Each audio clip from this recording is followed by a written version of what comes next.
अमीर जमात इस्लामी सिराजुल हक ने मुल्क में फौरी इंतखाबात के इनेकाद को नागुज़ीर करार दे दिया। बोल न्यूज़ से खुसूसी गुफ्तगू में कहा कि किसी को इंतखाबात की राह में रुकावट डालने नहीं देंगे। पाकिस्तान दो ख़ानदानों का नहीं 24 करोड़ अवाम का है। लंदन, अमरीका, दुबई में बैठ कर पाकिस्तान के मुस्तक़बिल के फैसले करना कौम की तौहीन है। भी है 2023 इलेक्शन का साल है और किसी भी बहाने उसको मुलतवी किया गया, हम उसकी मजम्मत करते हैं।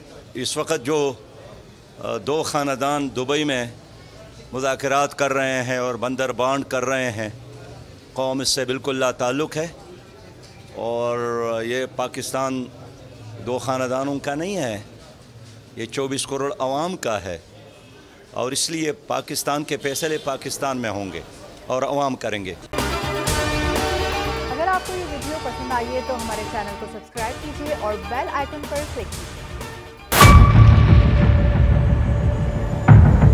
बड़ी ईद की खुशियों में बोल ने दिया अपने अवाम का साथ। अवामी शिकायत पर बोल ने उठाई आवाज।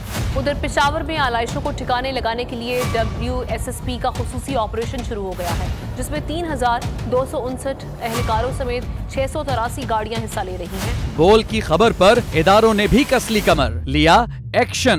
लाहौर में मुख्तलिफ मकामात पर आलाइशें जो है वो हमें सड़कों पर दिखाई दे रही थी, लेकिन उसके बाद जो LWMC है उनका अमला जो है वो उसके बाद फील्ड में निकला और उसके बाद आलाइशों को हटाने का सिलसिला जो है वो शुरू कर दिया गया, क्योंकि बोल है पाकिस्तान का नंबर 1 न्यूज चैनल। सब्सक्राइब करें और बेल दबाएं ताकि कोई खबर रह न जाए।